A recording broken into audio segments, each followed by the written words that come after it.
Queridos irmãos, a paz de Deus, que excede todo o entendimento humano, habite em nossos corações e nos faça descansar na esperança do Senhor nosso e Salvador nosso Jesus Cristo.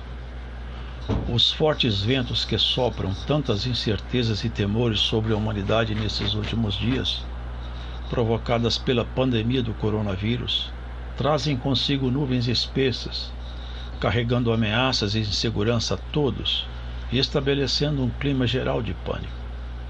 Chegou o dia no qual a terra parou. Deus parou o mundo e surpreendeu a todas as nações, deixando a todos perplexos e atônitos. Cessaram as festas profanas. Há pouco as misérias humanas eram desfiladas e apresentadas pelas mídias, ostentando nudez e promiscuidade nos carnavais, afrontando a santidade e desafiando os céus de forma infame. Quem sabe, nessa altura da crise, talvez alguns homens percebam que ter dinheiro, título ou posição não adianta nada contra essa pandemia. Como relata o livro de Provérbios, de nada aproveitam as riquezas no dia da ira, mas a justiça livra da morte. Não se assustem, irmãos. Deus nos chamou para esse momento e para estarmos nesse lugar e experimentarmos esses processos na condição de filhos do Eterno. Assim, essa é a nossa hora. É tempo de realmente apresentarmos ao Senhor os nossos sacrifícios de louvor na forma de uma fé pura e verdadeira, mantendo uma postura de confiança no Deus Altíssimo e irradiando essa confiança aos nossos familiares em roda de nós. Ainda que sejamos contingenciados a ficar isolados em nossas casas para evitarmos um encontro fatal com o inimigo mortal que ronda pelas ruas, invisível e sem rosto, temos uma oportunidade ímpar de vivenciarmos mais intensamente as grandezas da graça de Jesus Cristo no seio de nossas famílias, orando reunidos, cantando hinos, relembrando os testemunhos santos que já ouvimos ao longo de nossa caminhada.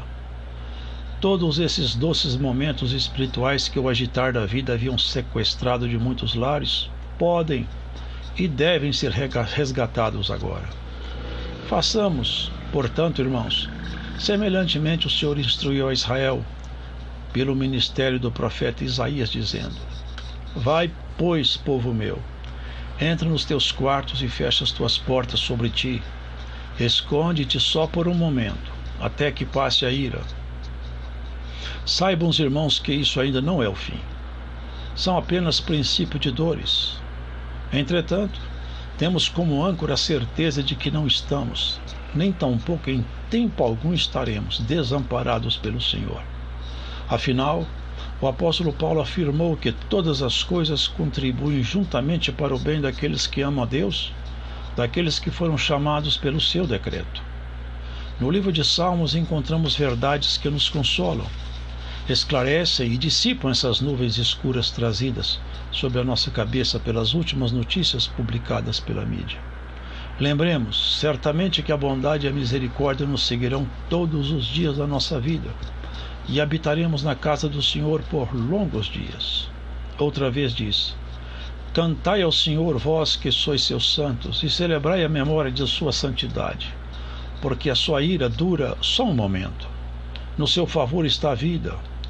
O choro pode durar uma noite, mas a alegria vem pela manhã. Pois assim como o céu está elevado acima da terra, assim é grande a sua misericórdia para com os que o temem. Assim como um pai se compadece de seus filhos, assim o Senhor se compadece daqueles que o temem. Tenhamos em memória que a neurose social promovida pelas tristes notícias de mortes e internações advindas desse vírus não deve nos perturbar jamais. Ora, sabemos bem que se o Senhor não guardar a cidade, em vão vigia a sentinela. Firmemo-nos no conhecimento da palavra de Deus e nos alegremos na confiança do Todo-Poderoso, como declamado no Salmo 46. Deus é o nosso refúgio e fortaleza, socorro bem presente na angústia.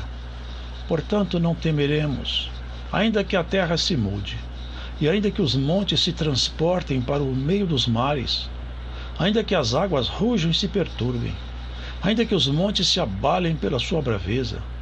Há um rio cujas correntes alegram a cidade de Deus, o santuário das moradas do Altíssimo.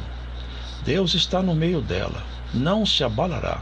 Deus a ajudará já ao romper da manhã. Meus amados irmãos, os cristãos, conhecendo a Deus, não se deixarão abalar grandemente durante o período dessa turbulência. Antes serão amadurecidos, santificados e enriquecidos pelo isolamento da correria do mundo. Façamos como fez o homem de Deus, o profeta Abacuque. Você se lembra de sua oração? Quando, levantando a voz aos céus, disse: Ouvi, Senhor, a tua palavra e temi. Aviva, ó Senhor, a tua obra no meio dos anos, faze-a conhecida. Na tua ira, lembra-te da misericórdia, porque ainda que a figueira não floresça, nem haja fruto na vide, ainda que decepcione o produto da oliveira, e os campos não produzam mantimento, ainda que as ovelhas da malhada sejam arrebatadas, e nos currais não haja gado, todavia eu me alegrarei no Senhor, exultarei no Deus da minha salvação. Irmãos, exaltemos o Deus de nossa salvação, sem temor. Se lembram da confiança que o apóstolo Paulo proclamou quando escreveu aquela carta aos Romanos? Que diremos, pois, a essas coisas? Se Deus é por nós, quem será contra nós? Aquele que nem mesmo a seu próprio Filho poupou, antes o entregou por todos nós, como nos não dará também com ele todas as coisas? Quem nos separará do amor de Cristo? A tribulação, ou a angústia, ou a perseguição, ou a fome, ou a nudez, ou o perigo, ou a espada? Mas em todas estas coisas somos mais do que vencedores, por aquele que nos amou. Porque estou certo de que nem a morte nem a vida, nem os anjos, nem os principados, nem as potestades, nem o presente nem o porvir, nem a altura nem a profundidade, nem alguma outra criatura nos poderá separar do amor de Deus que está em Cristo Jesus, nosso Senhor. Deus abençoe os irmãos e os faça serenos e equilibrados pelo conhecimento de Jesus Cristo, em quem temos crido e sabido que Ele, e somente Ele, é a nossa segurança, um alto refúgio e rocha de fortaleza em tempos difíceis. Breve nos veremos em nossos encontros solenes, em nossas queridas congregações. Deus vos abençoe a todos. A paz de Deus.